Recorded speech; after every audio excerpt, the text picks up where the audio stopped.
mathematics, chapter number 5, linear equation in one variable. Okay, so what is it? Let's see the use of it. Okay, the linear equation in one variable is an equation which is expressed in the form of ax plus b equal to 0, ax plus b equal to 0, where a and b are integers and x is a variable. Okay, let's see by its name. The name of this kind of equation is linear equation in one variable. So let's see, linear equation, it means the power of variable should not more than 1, only this kind of equation, x, or otherwise we will see y. Okay, equal equation is mentioned here, so there will be an equal to sign like this, equal to sign. Okay, and now the third thing is in one variable, so only one variable will be present here, either x, y or z. There will not be anything like x and y both, or y or p, q, r. Instead of that, only one single variable will be present. Okay, now let's see some properties which is very useful during solving the problems of a linear equation in one variable. Okay, so few things are, first, equal to sign. We must have one equal to sign here in this kind of equation. The second thing is one variable of power 1 should be or must be present during in this particular kind of equation. The third is only one solution we will get.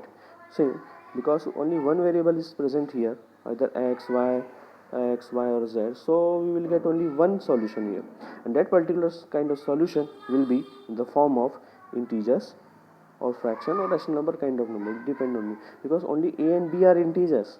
If we divide these two, we will get fraction, rational number. Okay, so result will not be only integer, it can be the form of this kind of numbers. Okay, now see, in this particular kind of chapter, in first exercise, we are going to see something like, first we will learn how to make a statement, then we will see how to make equation from statement, then at the end we will see how to solve equations. We will use Bonnet's properties to solve the equation and get the only single variables value. Okay, before starting this, we have to see this, which is very important to solve problems.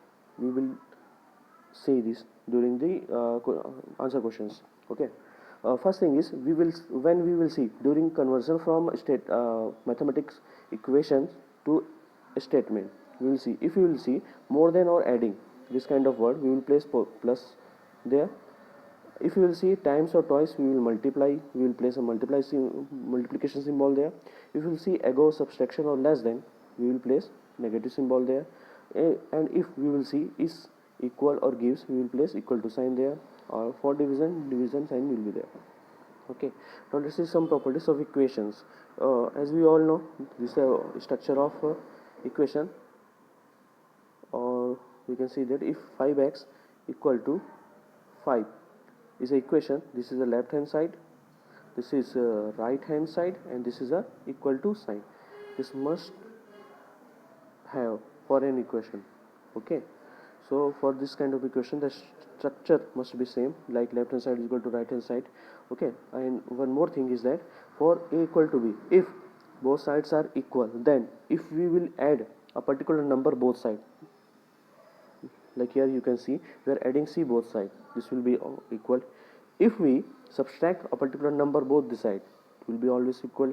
If you multiply a particular type of particular number both the side, that is c, it will be equal. And if we divide both the side, left hand side or right hand side, both the sides, by a particular number or the same number, it will be equal. Okay, this is the structure of equation. Now this is a time for some homework. I hope these sentences or this theory will be useful for you. In next class we will start solving problem of exercise 1. So these are the tasks I am going to you. Just solve and give it to me. Thank you.